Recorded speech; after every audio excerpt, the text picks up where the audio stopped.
Ya son las 9 de la mañana con 8 minutos de regreso con ustedes después del comienzo musical del día de hoy y con nuestros panelistas instalados ya para empezar a comentar los temas de actualidad. Saludamos de inmediato a Francisca Pemllán, candidata a diputada de la Alianza Izquierda Ecologista Popular por el Distrito 5. ¿Cómo estás, Francisca? Bienvenida nuevamente acá. ¿Cómo estás?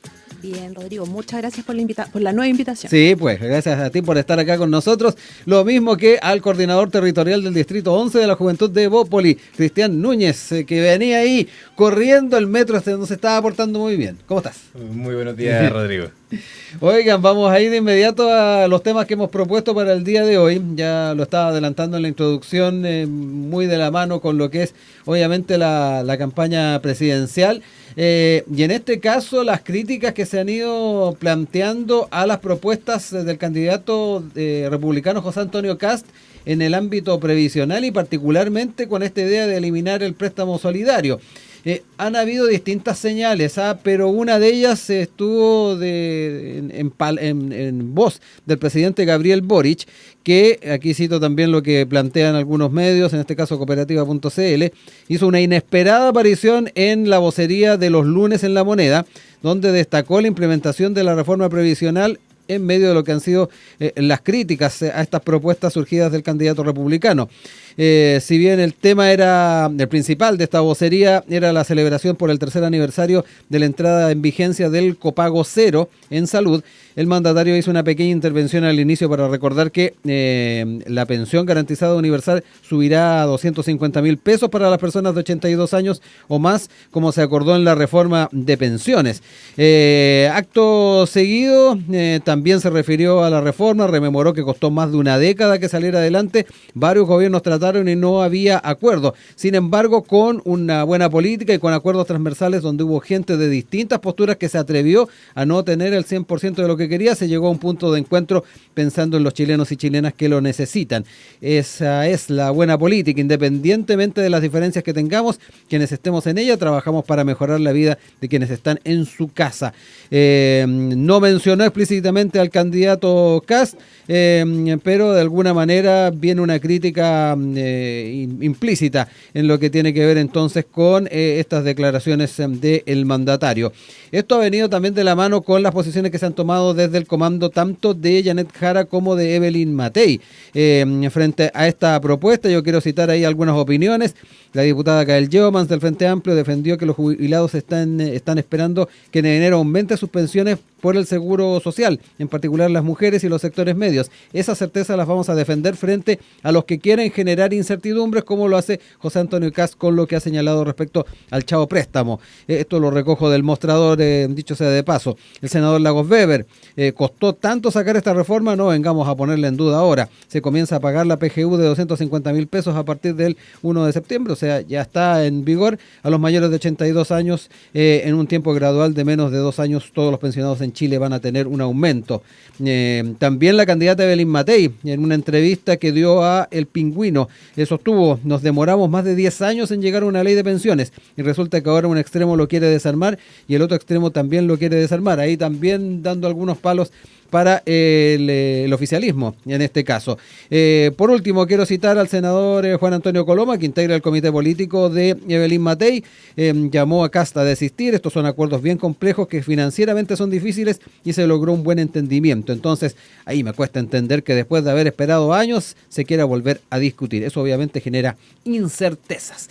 Parte de las declaraciones, el escenario que tenemos en torno a esta propuesta y que me da la impresión le ha estado jugando bien en contra de José Antonio Kast. Pero me quedo con ustedes para que me cuenten un poquito también su mirada. Además, desde la perspectiva ciudadana, cuánto se puede estar también tomando este tipo de propuestas y cuánto puede afectar también en la discusión junto a las listas parlamentarias, porque ahí también hay que cuadrarse con ciertas cosas. Empiezo contigo, Francisca. Muchas gracias, Rodrigo. Creo que acá hay varios temas que se van entrecruzando y que hacen súper compleja este panorama que plantea el candidato Kast. Por una parte, lo que dicen varios de los senadores entrevistados, sí, que tiene que ver con la dificultad que tuvo para salir este acuerdo y que dentro de esa complejidad no tenemos que dejar de lado y olvidar lo que implica la afectación a la gente beneficiaria de estas mejoras, ¿ya? Que finalmente no son las mejoras ideales o las que todos querríamos, la verdad. Son bien bajas. Hubo que ceder, como se planteaba también. Exactamente, sí.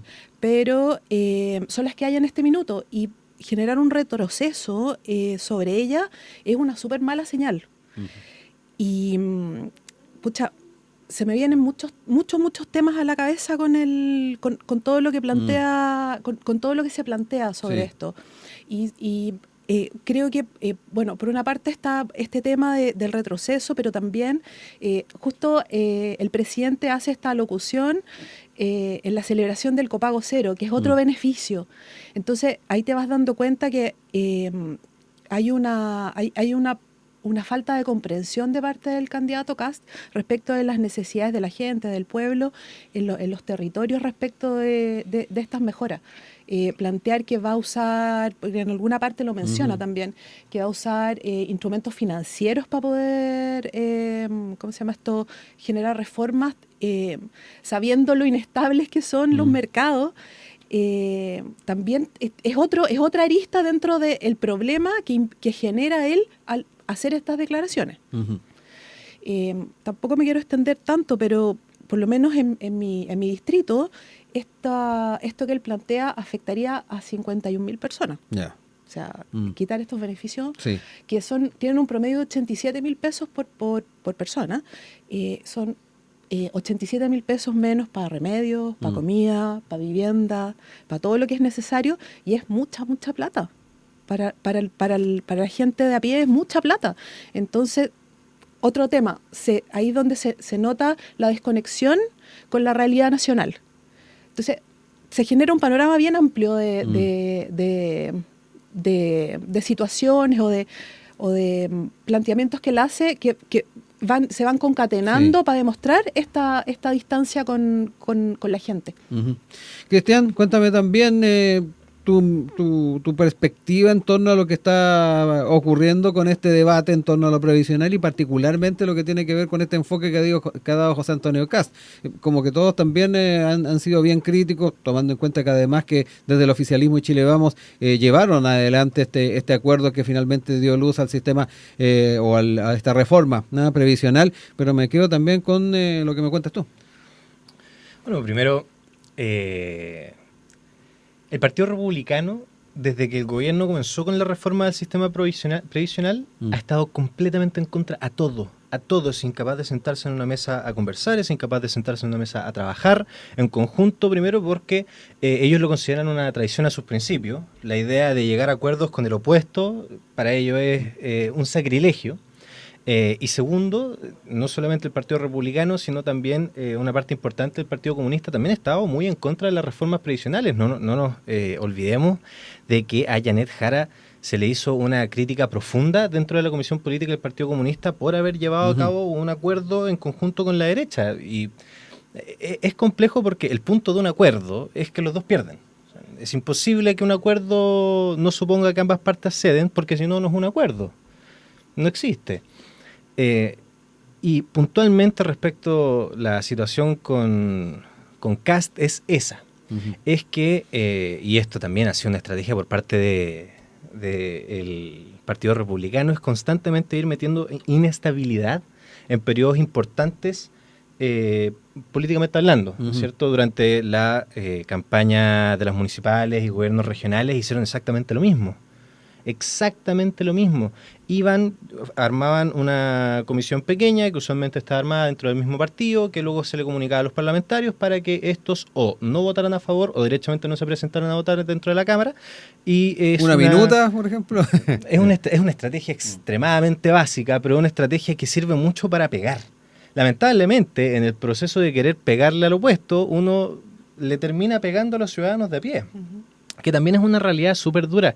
La PGU en su momento, muy criticada por la izquierda, y hoy, gracias a los acuerdos que se sacaron en conjunto con Chile Vamos, ha sido recogida como una política pública que funciona. Algunos la quieren más, otros la quieren menos, otros la quieren eliminar, pero dentro de todo funciona y tiene consecuencias positivas, que es que al final estamos ayudando a los pensionados. Lamentablemente, y esto se repite en todos los extremos, no quiero solamente hablar particularmente del Partido Republicano, pero tiende esto, como son acuerdos que son llevados en conjunto por una amplia mayoría, que es la centroizquierda y la centroderecha, y algún par de descolgados de derecha y izquierda también, se ven como una traición. Se ven como la idea de pactar con el prójimo, y pactar con el prójimo no corresponde, porque pactar con el prójimo supone hacer un retroceso. Yo creo que es todo lo contrario.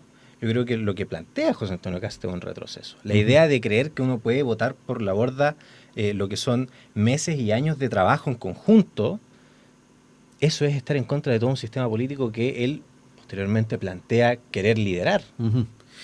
Aquí yo quiero quedarme un poquito con los escenarios que se pueden ir configurando a futuro, independiente de en qué situación quede la segunda vuelta, quienes finalmente pasen al balotaje, porque tenemos claro de que ciertos liderazgos van a llegar al Parlamento y va a ser importante si vamos a reeditar las dinámicas actuales del Congreso o definitivamente vamos a tener una nueva forma de trabajar.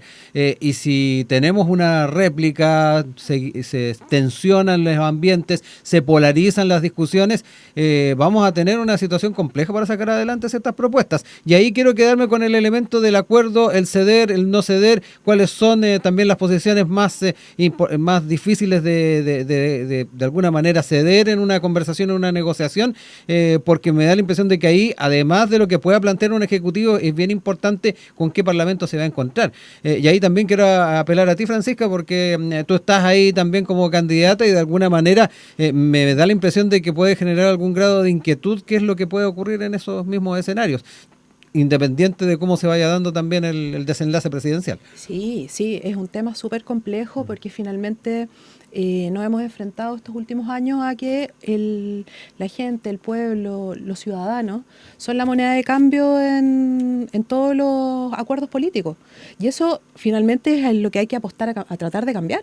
O sea, no podemos seguir retrasando medidas que beneficien a la gente por pugnas como lo que plantea el Partido Republicano, que dice, perdón, no me acuerdo tu nombre, Cristian, como lo que dice Cristian, porque el no llegar a acuerdo y no ceder implica que el mal no es para quien gobierna, es para quien vive en el país.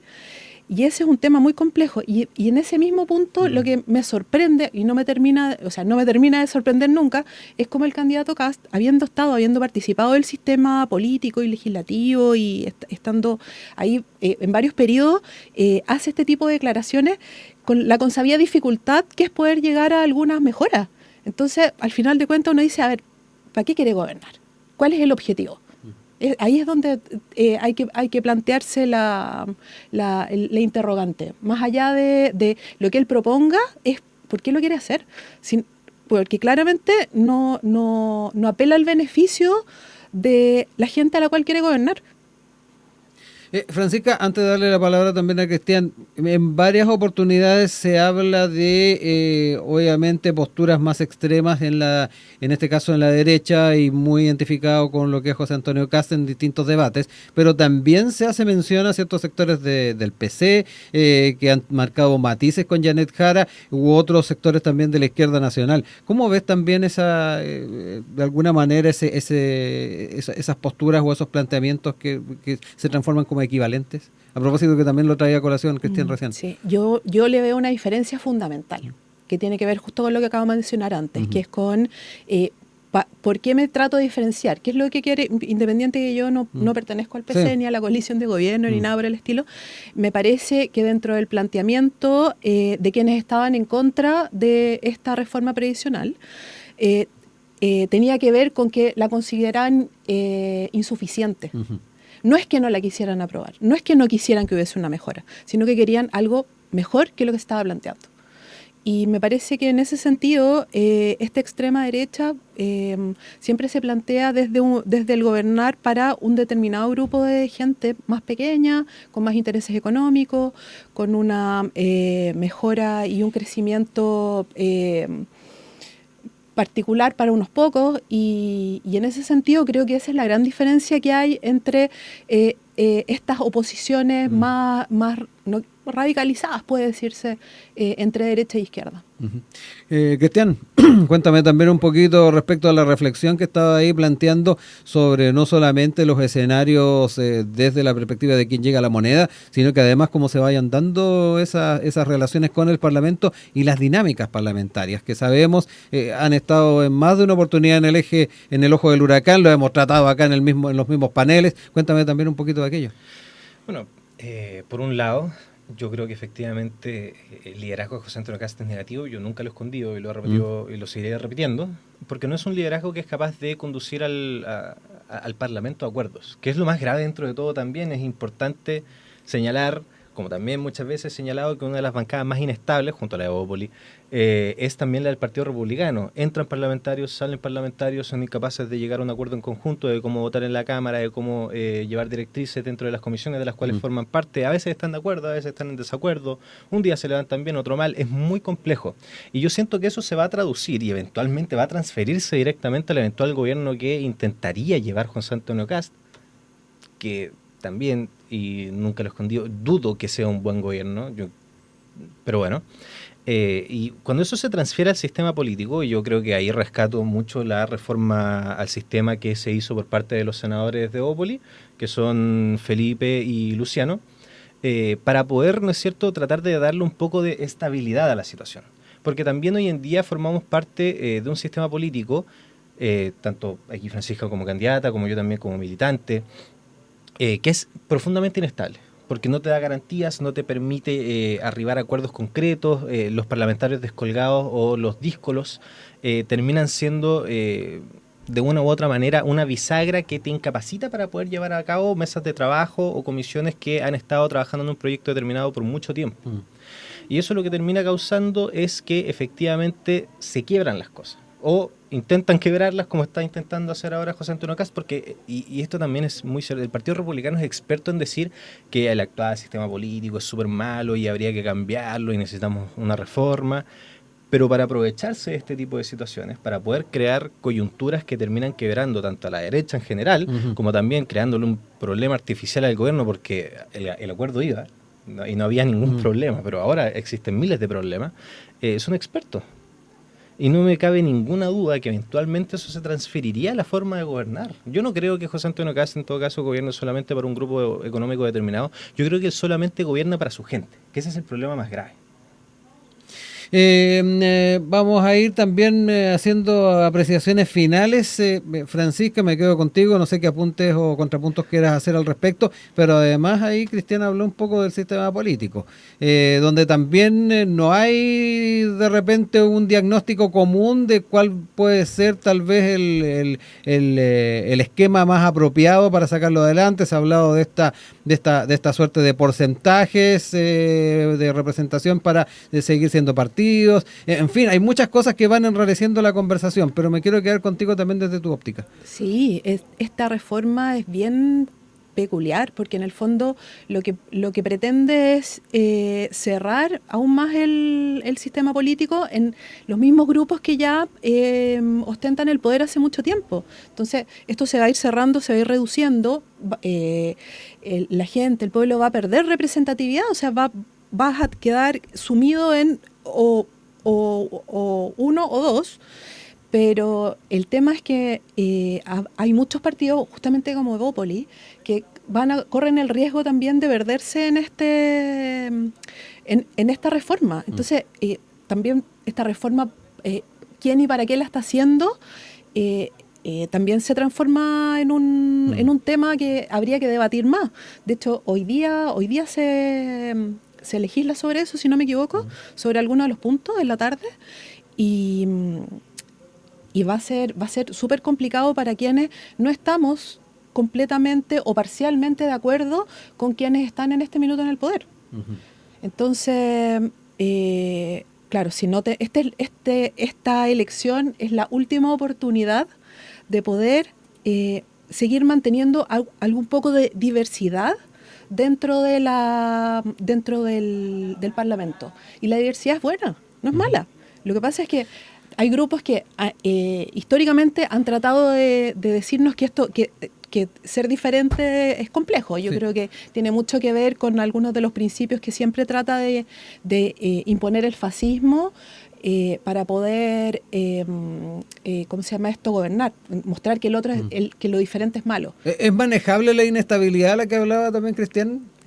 Yo creo que esa Yo creo que esa es una gran pregunta también que surge. Sí, esa inestabilidad es manejable en la medida en que quienes entren a gobernar sean capaces de tomar acuerdos. Y ya hemos visto con pruebas cuáles son los grupos que no son capaces de hacerlo. ¿Cristian? Yo creo que la situación concreta que hay con la reforma del sistema político no es tanto la idea de si queremos o no queremos un Congreso diverso, sino efectivamente si incluimos a estas personas que vienen parte de mundos completamente diferentes y opuestos a lo que es la política tradicional. En su momento se discutió profundamente, sobre todo dentro de la Cámara, si es que lo que se pretendía con esta reforma era efectivamente cerrarlo a grupos específicos y mantener la política solo para algunos y no para todos, o si se pretendía darle realmente estabilidad.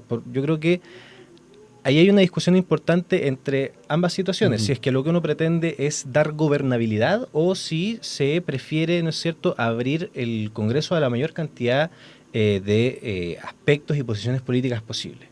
Ahí hay un tema de decisión. O sea, ¿qué es lo que en este momento prefieren tanto los parlamentarios que fueron electos como también el gobierno? Porque el gobierno ha tenido mucho que decir también respecto de la actual reforma al sistema político. Y efectivamente Evópoli, que es uno de los partidos que más peligra con esta reforma, la razón para sacarla adelante es porque al final la inestabilidad que ha traído la reforma al sistema político, que comenzó con Bachelet 2, ha traído más problemas de lo que ha traído beneficios. Si bien efectivamente se ha abierto la posibilidad de que se legisle de temas que en Chile nunca antes se habían legislado, como lo es la adopción homoparental o la identidad de género, dentro tanto del carnet como también una forma de manifestación para todos los demás, el respeto, la igualdad y cosas así que eran impensables antiguamente, se ha permitido o se ha posibilitado. Sí creo que el sistema político está constantemente afecto a cambios. Entonces, la situación de una reforma no impide que eventualmente en el futuro se haga una reforma nuevamente dentro del sistema político para dar paso a una situación distinta. Es una situación compleja, sí, pero no es una situación que imposibilite el ejercicio de política o de la política de grupos diversos. ¿Algo que apuntar de Francisca? Sí, algo que creo que es súper importante es que yo creo que sí va a imposibilitar una reversa respecto de lo que se está cambiando, porque hemos visto, se tuvo que poner una cota de tiempo para que los parlamentarios terminaran de ser eternamente reelectos, se tuvo que poner una cota de estudio, porque teníamos parlamentarios como Onofre Jarpa, histórico, que no tenía octavo básico, por ejemplo. Entonces se han ido teniendo que poner distintos, ¿cómo se llama esto? Como límites democráticos. Límites, claro, para poder seguir, para ir avanzando. Y creo que pensar en reducir los grupos y reducir la diversidad no es la solución. Ahora, es un proceso de acomodamiento, es gente nueva, es gente que efectivamente no sabe gobernar, pero tiene la intención de aprender y de hacerlo. Y todo cambio es complejo y revuelve las aguas. Y eso es interesante también, porque, como dice Cristiano, o sea, se ha podido legislar de temas que eran impensables hace unos años atrás. Entonces, a mí me parece peligrosísimo que se apruebe esta reforma. Lo último, Cristian, para cerrar el bloque. Yo no creo que sea una reforma que sea peligrosa o que sea extrema, ni mucho menos. De hecho, nace de Evópoli y la postura de Evópoli siempre ha sido por mantenerse y defender la democracia.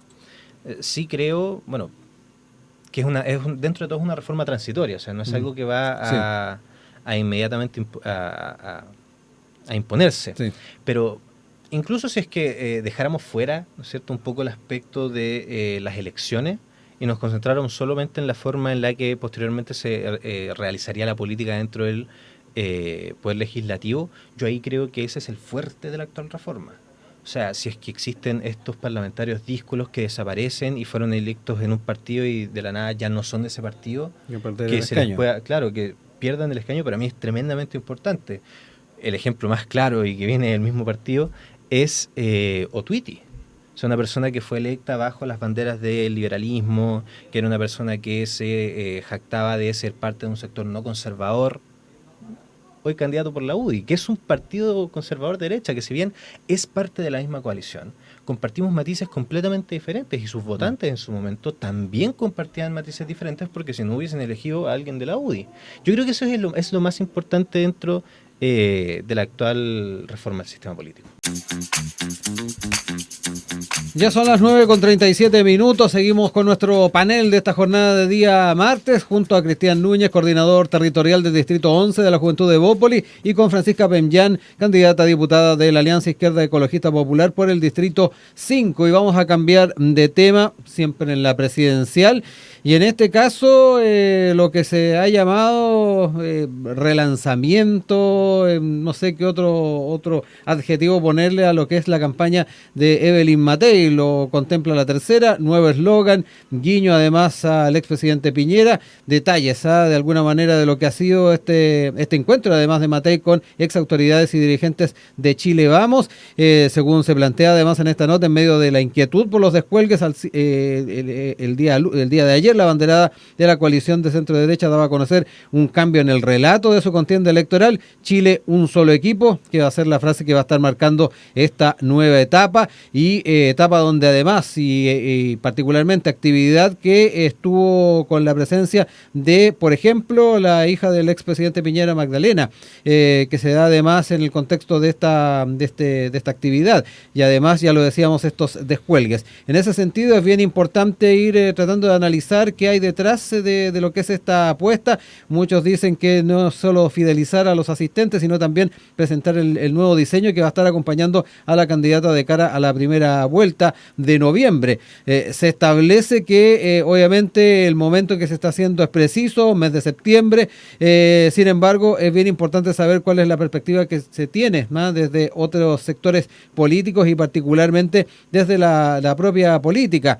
En ese sentido, en el programa que nos antecede, en Línea 1, en la pregunta del día que se hace en todos los programas, se centraron en aquello, en lo que tiene que ver con este relanzamiento de campaña. Había 3 alternativas a la pregunta si podrá impulsar su candidatura, y la que tiene mayor porcentaje, 82%, es que no, ya se estancó. Y luego tiene una oportunidad con un 10% y un 8% sí le da más amplitud. Me quiero quedar con ustedes en torno a este tema porque se han ido barajando varias estrategias en torno a esta campaña. Este relanzamiento me da la impresión de que es una más. Pero quiero partir contigo, Cristian, para que me cuentes un poquito cómo lo estás observando a la luz de los resultados en las encuestas, donde todavía no ha habido un repunte que se puede decir, efectivamente pareciera que va a volver a disputar la segunda vuelta. Lo están diciendo las encuestas por lo pronto, no sabemos qué va a pasar finalmente en el mes de noviembre, pero estos gestos, estas señales, la incorporación también del entorno inmediato del expresidente Piñera, ya sea su familia como también ex colaboradores. Cuéntame un poquito cómo lo ves. A ver, yo soy un poco más crudo respecto a las elecciones, mucho más crudo respecto a las elecciones, y en 2 meses uno no da vuelta a una candidatura, que es una realidad que es súper dura, pero que también es una realidad que hay que, creo yo, como sector, ir interiorizando un poco. La candidatura de Evelyn Matei hace bien en relanzarse. Ya no sé cuántos relanzamientos ha tenido un poco la candidatura, pero hace bien en relanzarse, en querer un poco innovar con la candidata, con la imagen, con el mensaje, con los principios y qué sé yo. Pero no sé si decir que es algo que en particular a mí me molesta, porque creo que es una opinión compartida un poco más o menos transversal, que yo creo que la piñerización de la campaña de Evelyn Matei la ha hecho más mal de lo que le ha hecho bien.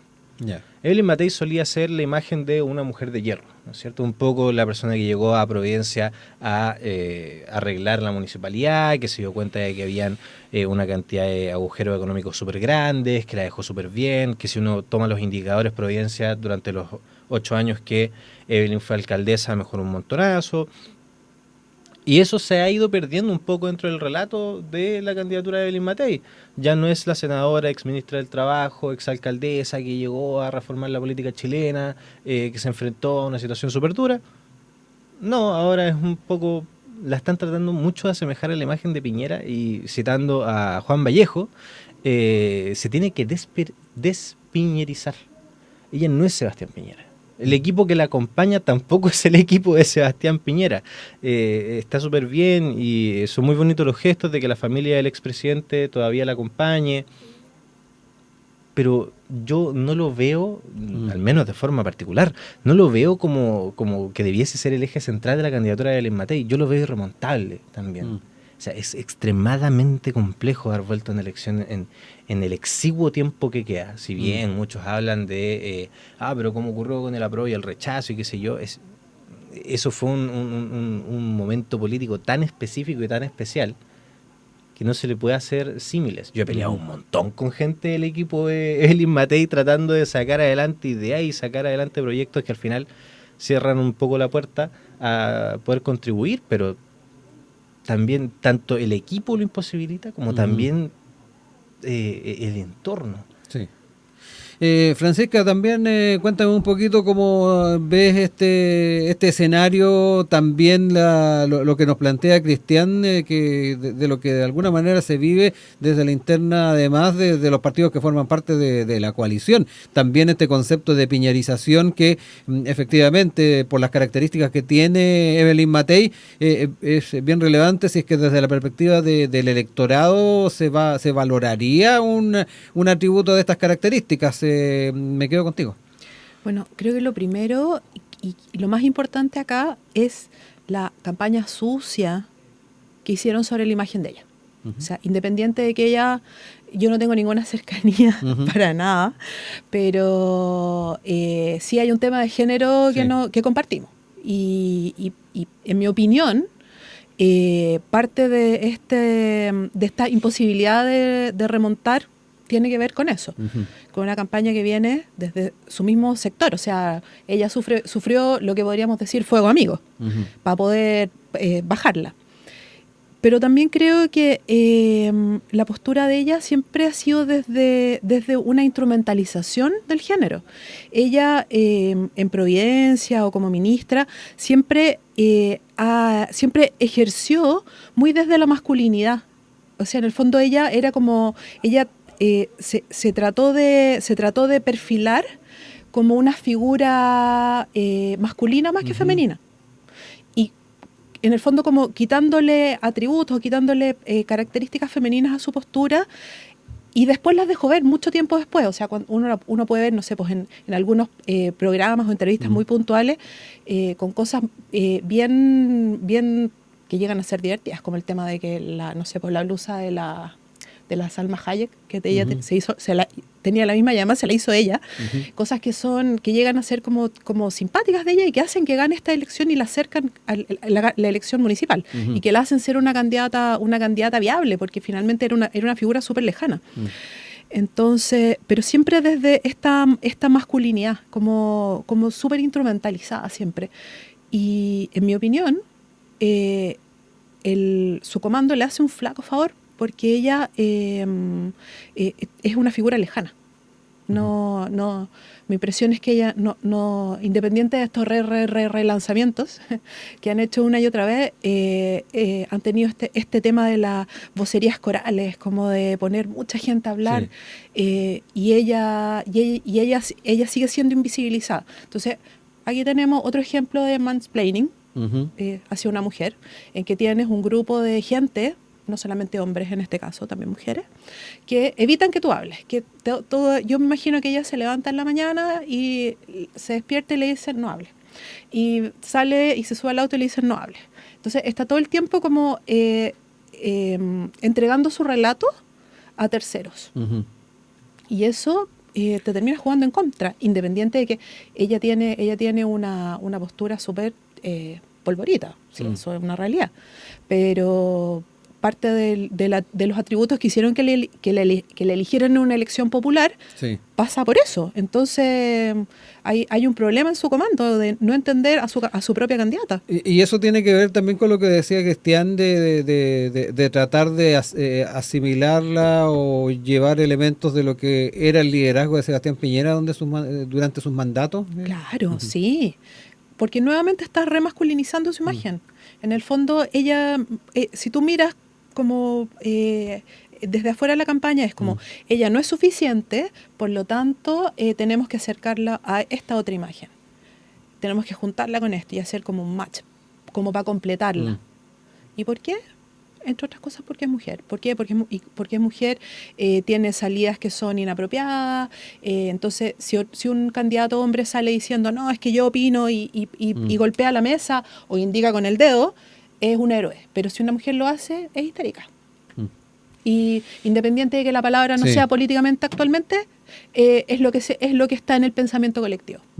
Cristian, cuéntame un poquito también sobre el análisis ahí de Francisca. No sé si te hacen sentido alguno de esos conceptos. No, yo sí lo comparto. En su momento, no recuerdo si fue hace ya, creo que 2 meses, 3 meses, que también hablamos de la violencia de género que sufría Evelyn Matei. El tema de los bots en su momento. Sí, también. Bueno, yo lo digo un poco con menos pelo en la boca porque yo no tengo tanto afecto dentro de la coalición, pero efectivamente lo que sufrió Evelyn Matei fue un fuego amigo grave. Y fue un fuego amigo grave, y no es especialmente grave el hecho de que venga de gente derecha, es el hecho de que viene de gente que después de que van, te golpean, te insultan y te tratan de hacer ver como un enemigo, te dicen, pero es que el adversario está al frente. No hay que enfocarnos entre nosotros porque el adversario está al frente. Entonces eso, dentro de la política, es una canallada.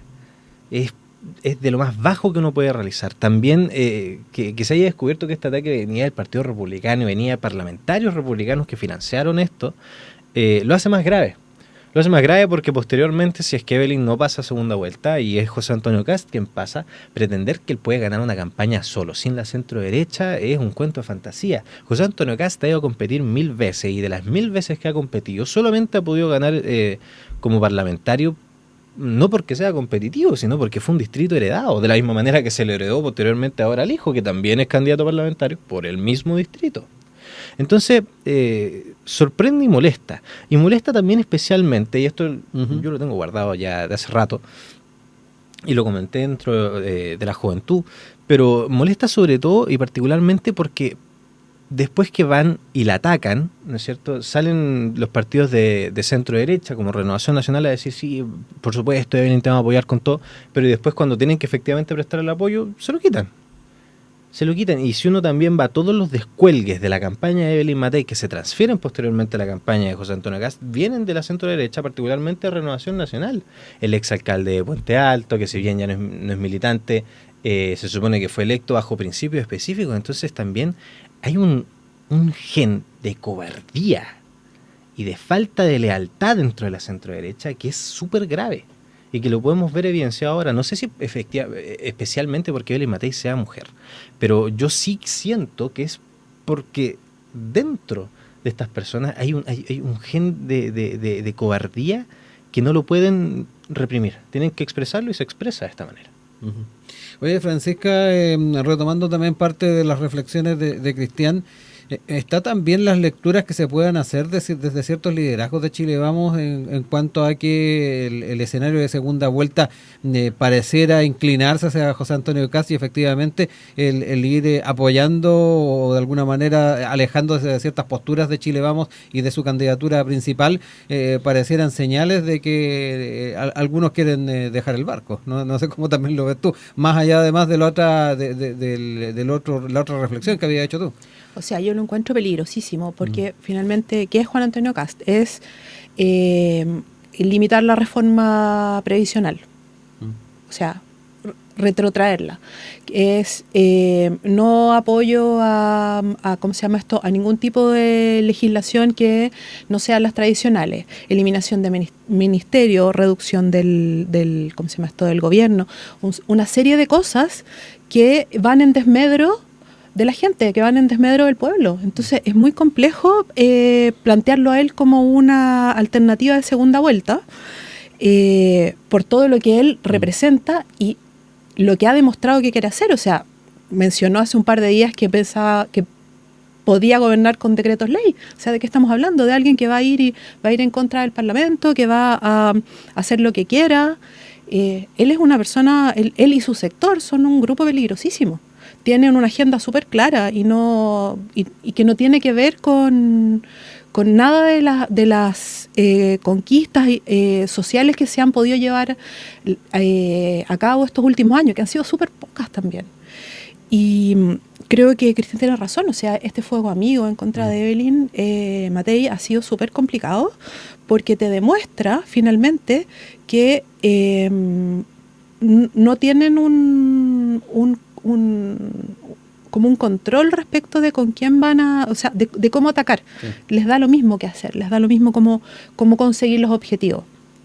Ahora, yo creo que sí, el hecho de que Evelyn Matei sea mujer influye en eso, porque justamente dentro de su agenda hay una postura respecto del lugar o la posición de las mujeres bien conservadora.